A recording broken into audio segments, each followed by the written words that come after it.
Check it out. Now, let me tell you this, man. There's a couple artists in the game, bro. They survive off who's fucking featured on the album, all right? DJ Khaled, I love Khaled. French Montanas, I love French Montana. But when y'all see an album of theirs pop up, man, you're more excited for the track listing and to see who's featured on it more than you are for them. Now, there's some other artists that you know they're going to deliver good content. You don't give a fuck who features on their album. And because of that, man, you don't care how the music comes out or who's on it. Now, Tory Lanez, for me, is one of those people. Tory Lanez make magnificent music, okay?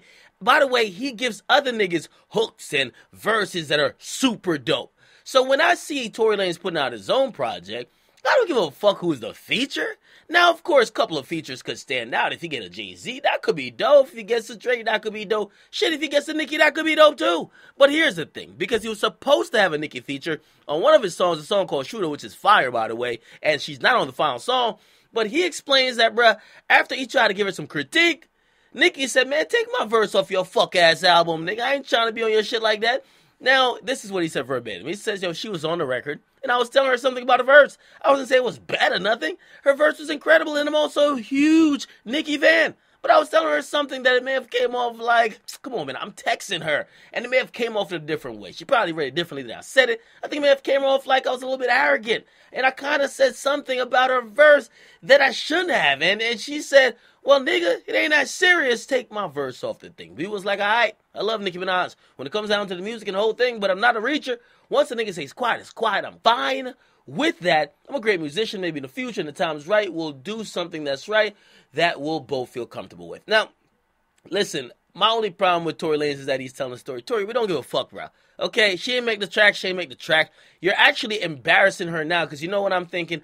I'm thinking she gave you a whack fucking verse. Another verse that starts off with, all these bitches is my sons. Fuck out of here. I'm tired of Nicki rapping about that. And again, this is where it's unfair to Nicki for you to bring it up without us hearing the fucking verse. Because you're making it seem like what she gave to you wasn't good enough, or you might have offended her and her skills, but we're not hearing a verse, bro, okay? So now we are left to assume the verse was whack, and Nicki was giving you one of them joints that's just pure struggle.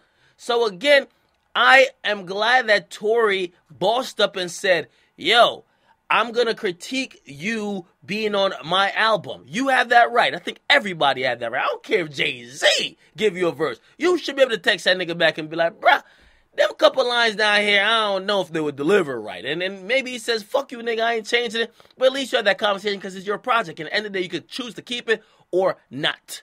Okay?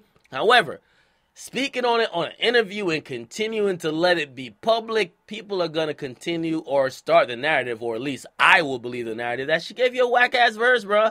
She gave you a whack verse. You try to tell her to do it over again. She says, fuck you, nigga, I ain't doing shit. And you dropped the record without her.